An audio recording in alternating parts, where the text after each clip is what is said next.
ಪ್ರಜ್ವಲ್ ರೇವಣ್ಣ ಕೇಸ್ನಲ್ಲಿ ವಿಡಿಯೋಗಳು ವೈರಲ್ ಆಗೋದಕ್ಕೆ ಡಿ.ಕೆ. ಶಿವಕುಮಾರ್ ಕಾರಣ ಮತ್ತು ಸಿದ್ದರಾಮಯ್ಯ ಕಾರಣ ಅಂತ ಆರೋಪ ಬಂದಿತ್ತು ಎಚ್.ಡಿ. ಕುಮಾರಸ್ವಾಮಿ ಅವರಿಂದ. ಈಗ ಸಿದ್ದರಾಮಯ್ಯನವರು ಮಾತನಾಡಿದ್ದಾರೆ, ಇದರಲ್ಲಿ ಡಿ.ಕೆ. ಪಾತ್ರನೂ ಇಲ್ಲ, ನನ್ನ ಪಾತ್ರನೂ ಇಲ್ಲ, ಈ ಕೇಸ್ನ ತನಿಖೆಯನ್ನು CBI ಕೊಡಲ್ಲ, SITA ಮಾಡುತ್ತೆ ಅಂತ ಹೇಳಿದ್ದಾರೆ. ಅವ್ರು ಮಾತನಾಡಿದ್ದಾರೆ CM ನೋಡಿ. ಈಗ SIT ಮಾಡಿದ್ದೀವಿ. ನನಗೆ ನಮ್ಮ ಪೊಲೀಸ್ನವ್ರ ಬಗ್ಗೆ ವಿಶ್ವಾಸ ಇದೆ, ನಂಬಿಕೆ ಇದೆ. ಅವರು ಕಾನೂನು ರೀತಿಯ ಇನ್ವೆಸ್ಟಿಗೇಷನ್ ಮಾಡಿ ತನಿಖೆ ಮಾಡಿ ವರದಿ ಕೊಡ್ತಾರೆ ಅಂತಕ್ಕಂಥ ನಂಬಿಕೆ ಇದೆ. ಯಾಕೆಂದರೆ ಹಿಂದೆ ಎಲ್ಲ SIT ನಾವು ಇದನ್ನ ಮಾಡಿದ್ದೀವಿ, CBI ಕೊಟ್ಟಿದ್ದೀವಿ.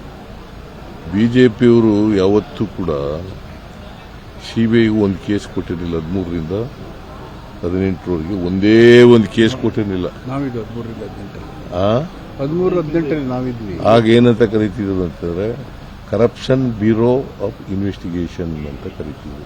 ಇದೇ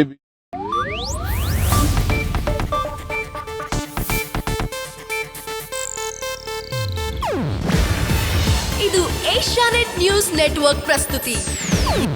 ನೀವು ನೋಡ್ತಿದ್ದೀರಾ ಏಷ್ಯಾನೆಟ್ ಸುವರ್ಣ ನ್ಯೂಸ್.